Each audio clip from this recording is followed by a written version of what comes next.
말씀을 우리 함께 찾아서 보겠습니다. 하나님 말씀 신약 성경 야고보서 4장 14절의 말씀이 되겠습니다. 4장 14절의 말씀입니다.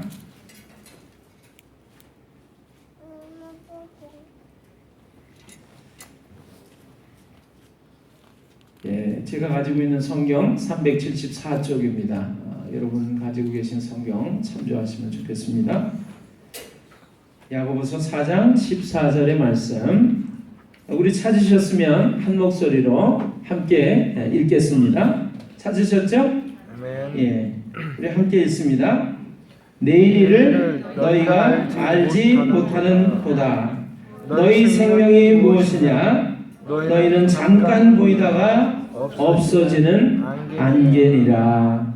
아멘. 천가지 만가지 모든 문제에 해결이 되시는 오직 한 가지 이름이 있습니다. 오직 예수님. 아멘. 그 예수님의 놀라우신 은혜와 평강이 오늘도 여러분들에게 가득 차고 넘치시기를 주님의 이름으로 축원합니다. 아멘.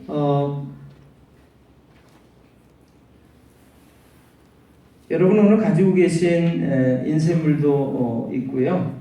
주보도 있습니다. 혹시 인쇄물 나눠주셨나요? 네, 다 받으셨죠? 예, 오늘 주보를 먼저 좀 봐주시길 바랍니다. 주보 안쪽에 오른편에 있는 주님 감사합니다 라고 하는 시가 있습니다. 우리 그 시를 좀 한번 같이 보겠습니다.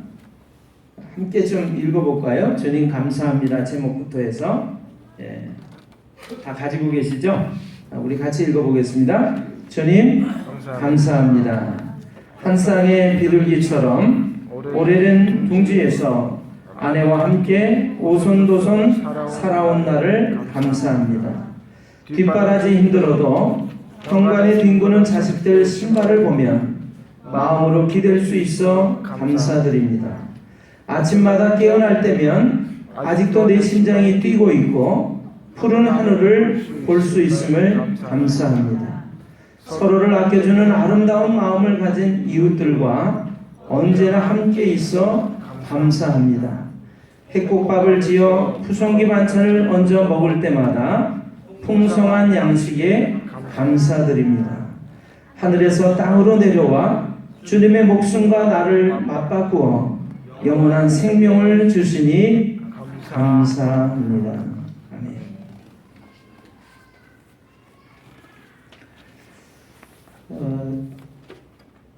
이번 주 중에 읽었던 어떤 글입니다. 여러분에게 또 소개를 해드리고 싶은데, 어느 부잣집 외동아들이 알 수 없는 중병에 걸렸습니다. 아주 절망적이었어요. 병원에서도 그의 병을 고칠 수가 없다고 했습니다. 어떤 약을 써도 병은 호전될 기미를 보이지 않았습니다. 부자는 혹 병이 나을까 교회를 나와서 만나는 사람들마다 손을 붙들고 자기 아들을 위해서 기도해달라고 간곡하게 부탁을 했습니다. 교우들은 그 부자의 부탁을 듣고는 그 아이를 위해서 간절히 기도를 했어요. 그 기도의 덕택인지 다행히 하나님의 은혜로 말미암아 그 아이는 기적적으로 목숨을 건졌습니다. 부자는 너무나 기쁘고 감사했어요. 그래서 그 보답으로 그 교회 교인들을 다 최고급 호텔에 있는 아주 비싼 인류 식당으로, 레스토랑으로 초대를 해서 좋은 음식으로 대접을 했습니다. 그리고 돌아오는 주일날 부자는 하나님께도 감사의 예물을 드렸습니다. 예배 후에 헌금을 계수하는 집사님이 부자가 드린 헌금을 계수하기 위해서 봉투를 열었더니 10,000원권 지폐 2장이 들어있었습니다. 한 사람의 음식값도 채 되지 않는 작은 금액이었습니다. 그는 자신의 신분에 걸맞는 감사를 하나님께 드린 셈이었어요. 신앙이 깊어갈수록 눈에 보이는 것보다는 눈에 보이지 않는 것에 감사합니다. 기도해준 사람은 눈에 보여도 고쳐주시는 하나님은 보이지 않는 것 같습니다. 사실 이 세상에 더 중요한 것은 눈에 보이지 않는 법이지요. 눈에 보이지 않는 것에 감사하는 믿음이 비로소 바른 신앙이고 깊은 신앙인 줄로 믿습니다.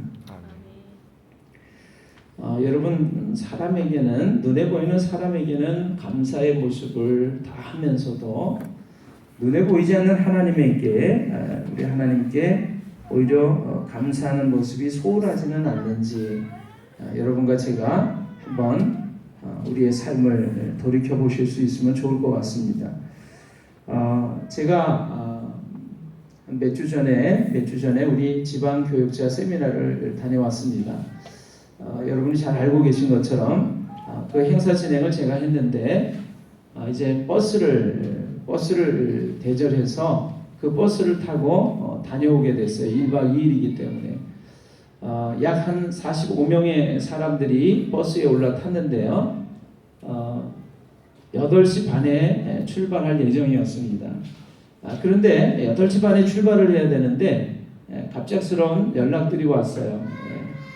버스를 타고 가면서 오락을 진행을 할 예정이었던 한 목사님이 딸이 갑자기 아파가지고 새벽에 병원에 입원을 했다는 겁니다. 그래서 그 가족들이 같이 버스에 올라타서 가야 하는데 그 가족들이 갈지 말지가 불투명해졌습니다. 그것뿐만이 아니라 가는 동안에 재미난 오락을 레크레이션을 진행을 해야 될 목사님이었기 때문에 그 목사님이 또 차에 탑승하지 않으면 여러 가지 행사 일정에 차질이 생길 가능성이 커졌어요. 고민이 됐었는데 연락이 오기를 다행히 아이가 빨리 이제 주사를 맞고 또 차도가 보여서 가족들이 다행히 이 버스에 탑승하기 위해서 온다는 소식이었습니다. 그래서 그분들이 이제 오기를 기다려서 차에 탑승을 했는데 가슴을 쓸어내렸죠. 8시 반 출발할 예정이었던 그 버스가 9시 5분에 출발을 했습니다. 그래서 이제 늦어졌기 때문에 빨리 이제 걸음을 재촉해서 차량을 출발해서 이제 저 동해안 쪽을 향해서 차를 출발시켰습니다. 한 5분 10분 갔을까요? 제가 이제 인원을 다시 한번 체크를 해봐라 그랬는데 두 사람이 차에 타지 않은 것이 발견이 됐어요. 그래서 이걸 어떡하나 고민을 하다가 연락을 했는데 그 두 분 중에 한 분은 늦게 9시가 넘어서 저희가 차가 출발한 다음에 도착했다는 전화를 하셨어요. 그래서 그 한 분을 태우기 위해서 어떻게 할까 고민을 하다가 차를 돌렸습니다.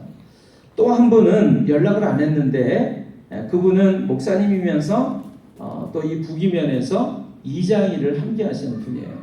그래서 전화를 했더니 오늘 가려고 그러다가 그 김장 배추를 너무 많이 심어놔서 그거를 다 건사를 해야 되는 바쁜 일정 때문에 부득이 함께 여행을 할 수 없다는 이야기를 했습니다.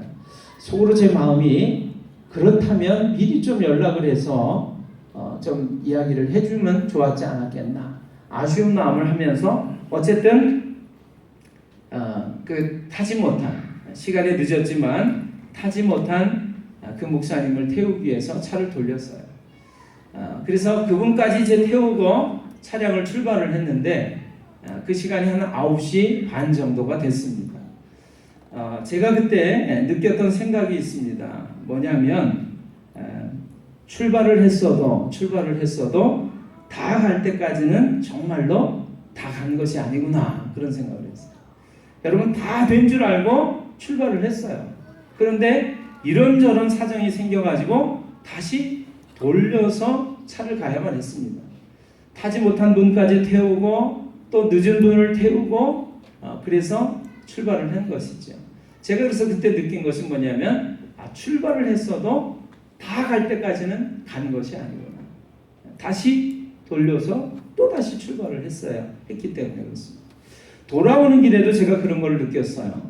여러분 돌아올 때 청주 IC에 그 고속도로 톨게이트에 진입을 했습니다. 그때 느끼는 마음이 어떤 마음이냐면 이제 다 왔구나 그런 것이죠. 다 왔구나. 그런데 우리 청주 쪽으로 진입해서 이렇게 들어오는데 말이죠. 막 이런 차 저런 차가 끼어들면서 사고가 날 뻔한 상황이 여러 번 일어났어요. 제가 그걸 보면서 또 그런 생각을 했어요. 다 와도 정말로 다 올 때까지는 다 온 것이 아니구나, 그런 생각을 했어요. 여러분, 우리의 인생길이 그렇습니다. 출발을 했어도 그 출발이 진짜 출발인지 아닌지는 알 수가 없어요. 다 마무리하고 다 끝난 것 같아도 정말로 다 끝난 것인지는 정말 하나님께서 이제 끝났다라고 말씀해 주실 때까지는 끝난 것이 아니다, 그런 생각을 해보는 것입니다. 오늘 제가 좀 불안한 것은 함께 은혜를 나누려고 이렇게 말씀을 준비하는데요. 제가 이제 원고를 대체적으로 잘 의지하지는 않지만 원고를 이렇게 쓰게 되면 한 2장, 3장 정도에 이렇게 압축해서 쓰려고 하고 있어요. 근데 여러분, 오늘 제가 그냥 줄여서 썼는데도 말이죠. 10몇 장이에요. 10몇 장. 그래서 이럴 때는 불안한 거예요. 주고 싶은 것이 많다라고 하는 것이죠. 그런데 여러분, 하루에 4끼, 5끼 먹나요? 음식 맛있다고? 아니죠. 3끼밖에 안 먹어요. 부자도 가난한 사람도 하루 3끼 먹습니다.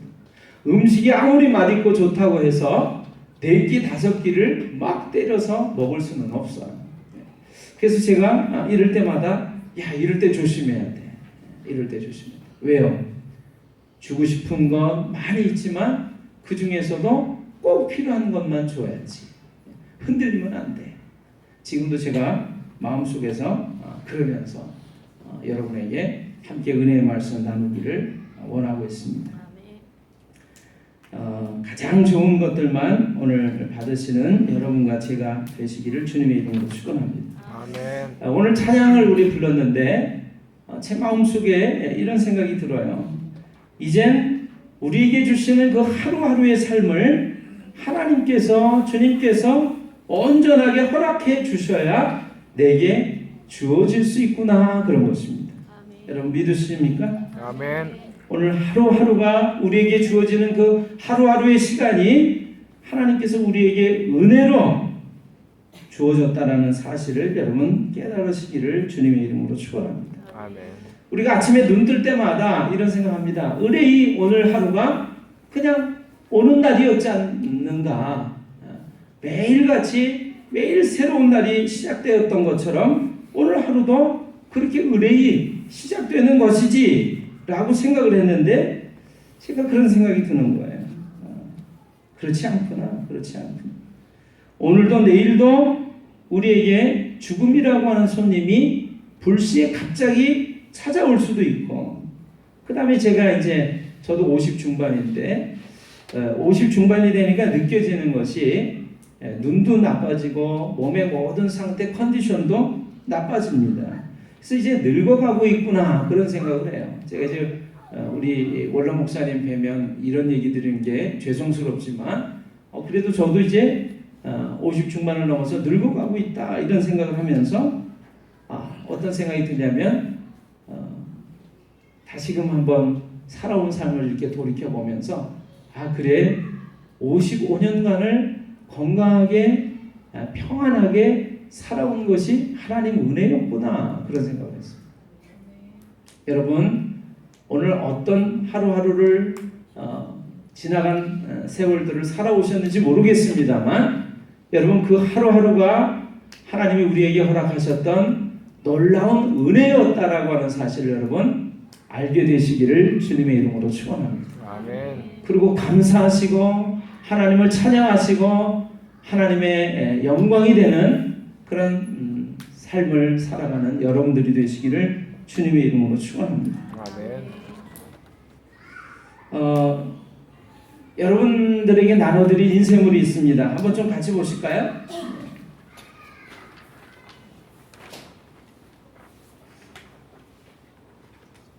여러분에게 나눠드린 인생물이 있습니다. 삶과 죽음의 차이, 그렇게 되어 있어요.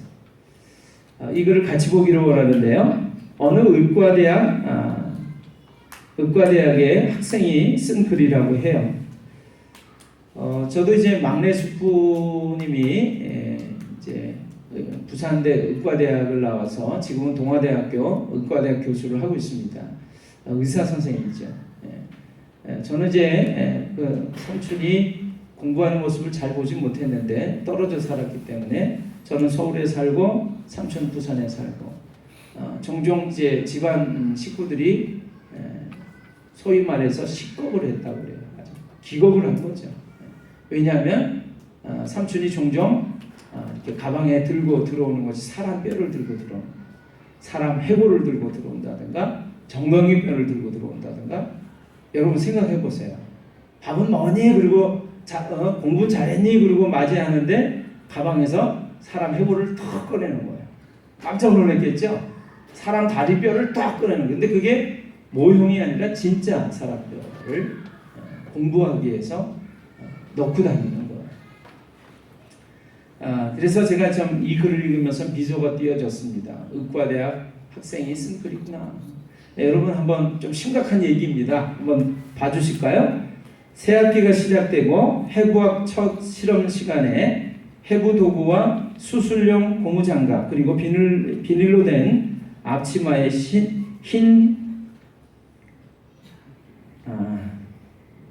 제가 얼마나 많은 것을 빨리 압축해서 주려고 하는지 막 말이 막 혀가 꼬이고 있어요. 다시 한번 마음을 좀 누그러뜨리고 편안하게 좀 말씀드리기 원합니다. 자, 비닐로 된 앞치마에 흰 실험복까지 갇혀 있고 실험실의 문을 여니 거기에는 실험대마다 한 구씩 모두 32구의 사람의 시신이 놓여 있습니다. 시체의 피부를 벗기는 것이 첫 해부학 실험 시간의 과제였는데 그 작업을 하는 동안 그것이 단지 시체일 뿐 사람이라는 생각이 전혀 들지 않았습니다. 아주 정교하게 만들어진 인공 모형의 배를 가르고 있는 듯한 느낌이었는데 그런 착각과 함께 나의 뇌리를 스치며 지나가는 생각이 있었습니다. 그래 이 사람들도 살아있었을 때는 모두 자기 자신이 세상에서 가장 잘났다고 생각하며 살았겠지. 돈도 있었고 명예도 있었고 사랑도 있었고 또 죄를 짓고자 하는 사악한 마음도 있었겠지. 그런데 이제 그들은 자신의 머리털조차 다 깎인 채 실험대에 누워있다. 부끄러움도 없이 발가벗긴 채로 말이다. 이제는 옷이 아니라 피부가 벗겨지고 근육이 잘리고 내장이 도려내지고 뼈가 추려지고 있다. 그것도 이제 막 공부를 시작한 신출내기 의사 지망생에 의해서 말이다. 이 아주머니의 얼굴에 평생 동안 발라졌던 화장품은 얼마치나 되었을까? 저 아저씨는 저 손으로 얼마나 많은 돈을 만졌으며 그것으로부터 얼마만큼의 만족을 얻었을까? 이들의 사랑은 다 어디로 갔을까? 그리고 그 사랑 때문에 울고 웃었던 것들은 모두 어디로 갔을까? 그들의 사랑과 미움 그리고 시기와 다툼은 다 어디로 간 것일까? 그 순간 갑자기 이런 질문이 떠올랐다. 지금의 나 자신과 이 시신들 사이에는 도대체 무슨 차이가 있는가? 그것은 참으로 대답하기 어려운 질문이었다. 굳이 차이점을 찾는다면 그들은 죽었고 나는 살아있다는 것이다. 그렇다면 나는 지금 대체 무엇을 위해 살고 있단 말인가? 우리가 살아있지만 삶과 죽음의 차이가 그리 멀지 않다. 죽은 자와 산 자와의 차이는 산자는 뭔가를 할 수 있는 기회가 아직도 주어졌다는 것이다. 이렇게 빠른 인생을 사는 동안 과연 우리는 무엇을 위해서 살아야 할 것인가? 죽은 사자보다는 산 개가 낫다라고 하는 하나님의 말씀이 있습니다. 화려한 무덤에 누워있는 재벌보다는 지하철역 신문지를 깔고 누운 노숙자가 더 낫습니다. 살아있다는 것은 기회입니다. 기회가 있다는 것은 희망이 있다는 것입니다. 절망은 기회가 없다는 것입니다. 희망은 삶이고 절망은 죽음입니다. 여러분 살아계십니까? 아멘. 희망을 가지고 소망을 가지고 살아가신다면 그것은 살아있는 삶이고요. 나는 이제 끝이야, 절망이야, 마지막이야 이런 생각을 하고 사시면 그것은 죽는 것과 죽은 것과 다를 바가 없어요. 오늘 정말 힘있게 삶을 살아가시는 여러분과 제가 되시기를 주님의 이름으로 축원합니다. 아멘.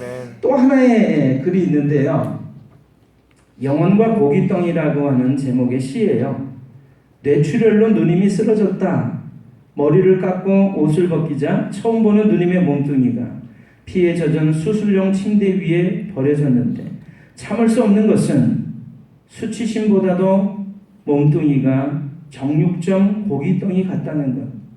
정숙하고 예의 바른 그 몸에서 혈관이 터져 피가 뇌를 적시는데 그것이 영혼의 세포를 죽이는 일이라니.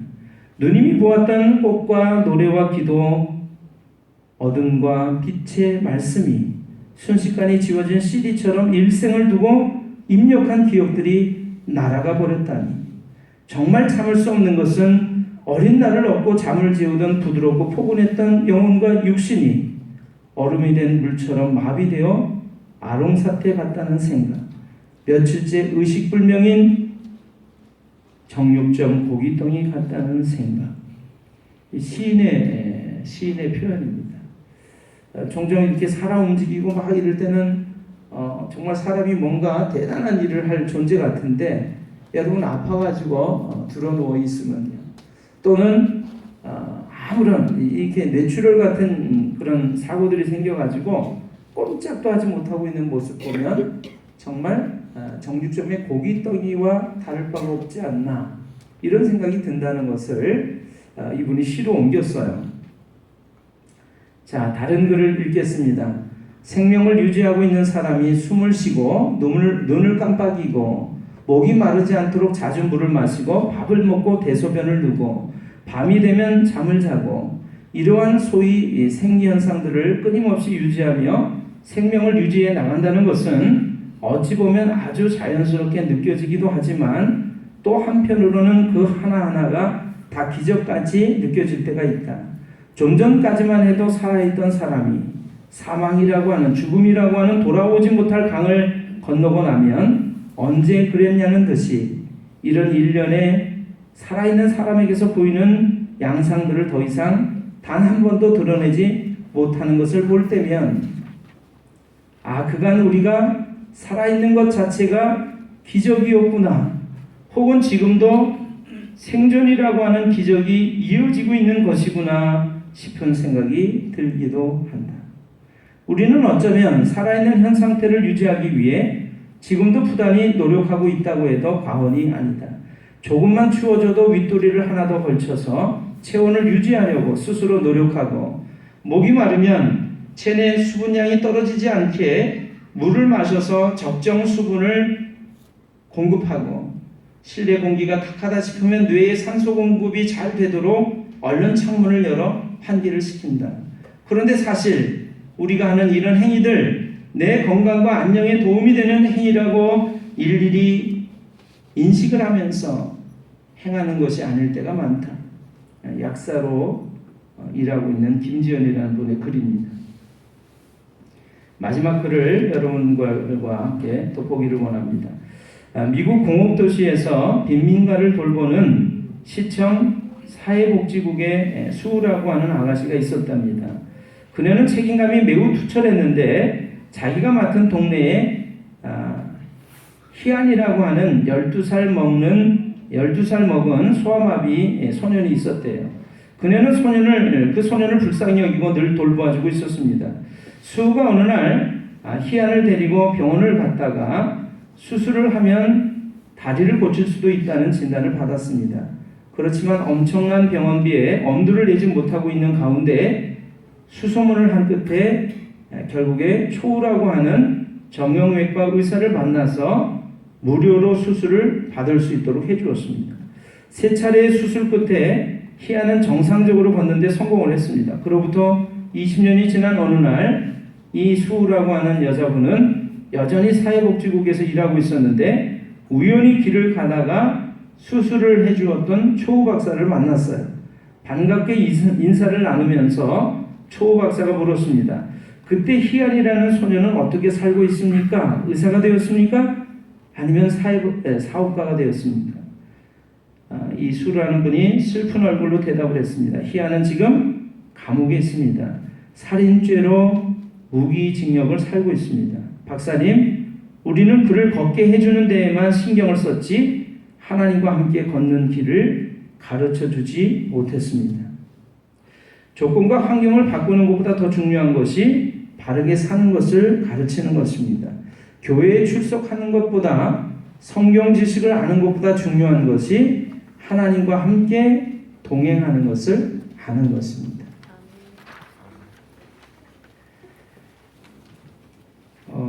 우리는 종종 몸의 상태에만 관심을 가질 때가 많습니다. 그러나 하나님은 우리를 아주 아름답게 놀랍게 창조를 하셨어요. 우리의 육체가 죽음이라는 것을 겪게 되면 고깃덩이와 같은 아무 쓸모없는 존재가 되고 맙니다. 우리가 살아있을 때 왜 이렇게 아름다운 것일까요? 이 혈액이 우리 온몸을 돌면서 나쁜 노폐물, 불순물들은 걸러서 빼주고 말이죠. 좋은 것들만 공급하면서 힘있게 살도록 만들어주고 있어요. 그런데 더 중요한 것은 우리의 육체 속에 하나님의 숨결, 우리의 영혼이 깃들 때 우리는 그렇게 아름다운 존재가 된다라고 하는 것입니다. 여러분, 영혼이 떠난 육체는 아무런 쓸모없는 존재가 되고 맙니다. 그러나 영혼을 가지고 있다고 하더라도 하나님이 주신 그 뜻대로 살지 못하는 삶을 살아간다면 여러분, 그것은 살아있어도 산 것이 아닌 것과 마찬가지이죠. 오늘 여러분과 제가 힘있게 삶을 살아가시는 하나님의 귀한 사람들이 다 되시기를 주님의 이름으로 축원합니다. 미국에서 있었던 일인데요. 백인 병사와 흑인 병사가 대화를 하고 있었대요. 백인 병사가 말을 했습니다. 야, 흑인 한 명과 백인 한 명이 있을 때 흑인이 백인에게 뭐라고 부르는지를 알아? 뭔데? 그랬더니 교수님. 그런데 다시 백인 병사가 물었습니다.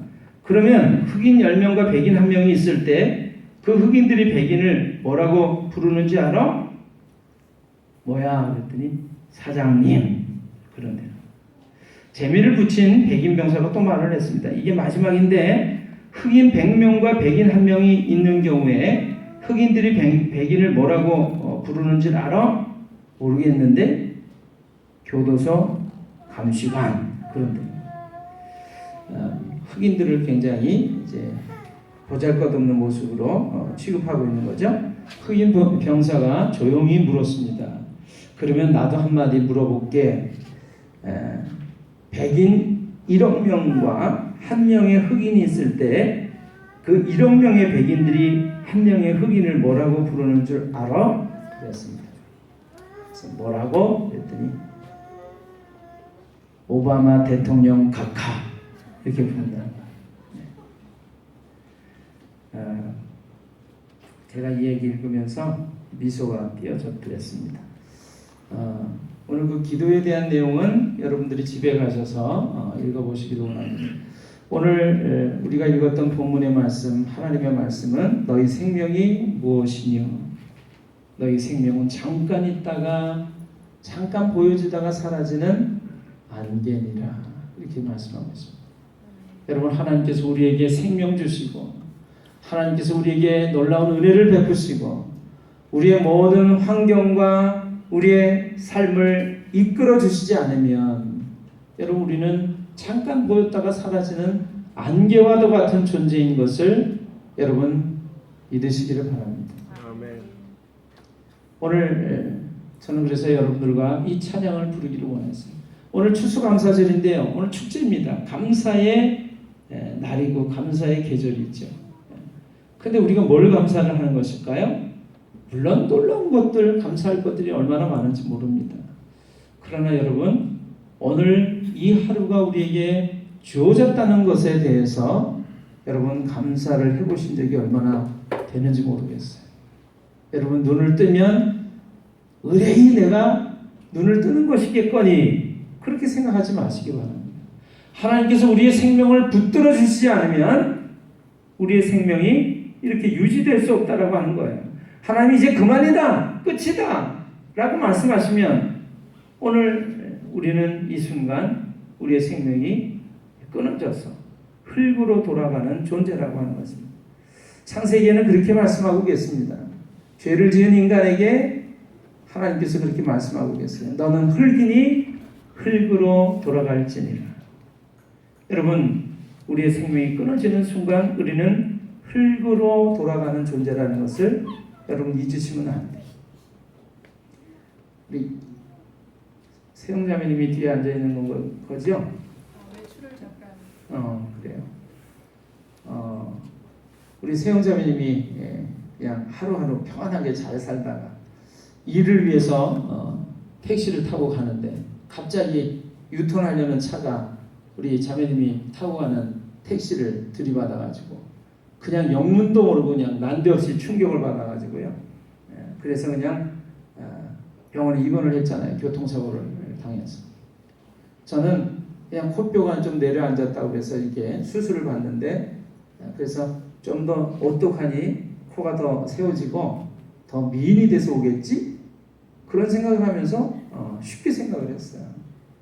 병원에 위문을 갔는데 이제 코뼈 수술도 다 하고 코 속을 이렇게 틀어막았던 솜도 다 빼내가지고 조금 보기가 그래도 여인의 모습을 보기가 괜찮을 적에 제가 이렇게 방문을 했거든요. 그런데 사진을 보여주는데 처음 사고가 났을 때 그냥 뭐 이마가 이렇게 흙처럼 튀어나오고 부풀어 오른 모습, 피가 고였던 모습, 코뼈를 바로 잡느라고 수술을 했는데 얼마나 아픈지 말이죠. 그냥 그게 아파가지고 끙끙대다가 이제 그게 조금 사라질 때쯤 되니까 이제 코뼈의 고통이 사라지니까 온 몸이 쑤시고 결리고 막. 그래서 제가 그 얘기 들으면서 감사한 일이요. 하나님이 우리에게 하루하루를 허락하신다라고 하는 것, 순간순간을 우리에게 허락하신다라고 하는 것이 얼마나 하나님의 놀라운 은혜와 사랑의 결과인가. 문제와 어려움을 겪으면서도 하나님이 보호해 주시지 않으셨다면 우리 자매는 우리가 다시 만나지 못했을런지도 몰라요. 오늘 바로 옆에 있는 이분이 어떻게 해요? 하나님이 붙들어 주시지 않으면 다시는 볼 수 없는 길을 건널 수도 있고 내가 건널 수도 있는 것입니다. 여러분, 너희 생명이 무엇이냐? 너희는 잠깐 있다가 사라지는 한계니라. 한계와 같다. 그 한계와 같은 우리를 하나님은 사랑해 주시고 우리를 돌보아 주시고 우리를 지켜주시고 여기까지 인도해 오신 은혜와 사랑을 어찌 우리가 감사드리지 않을 수가 있겠습니까? 한 해 동안을 돌이켜보면서 얼마나 눈물 짓고 힘들고 어려웠던 한숨 내쉬었던 순간이 많았음에도 불구하고 하나님은 오늘 우리 한 해를 돌이켜보면서 마무리할 수 있는 오늘 이 하루를 허락해 주신 것을 우리가 어찌 감사드리지 않을 수 있을까요? 여러분, 아멘 하시려면 더 힘있게 하셔야 돼요. 아멘. 네. 우리 하나님께 감사드려야 할 줄로 믿습니다. 아멘. 여러분과 저의 삶 속에 그렇게 끊임없는 감사에 대한 고백이 흘러 넘치는 복된 사람들이 다 되시기를 주님의 이름으로 축원합니다. 아멘. 기도하겠습니다.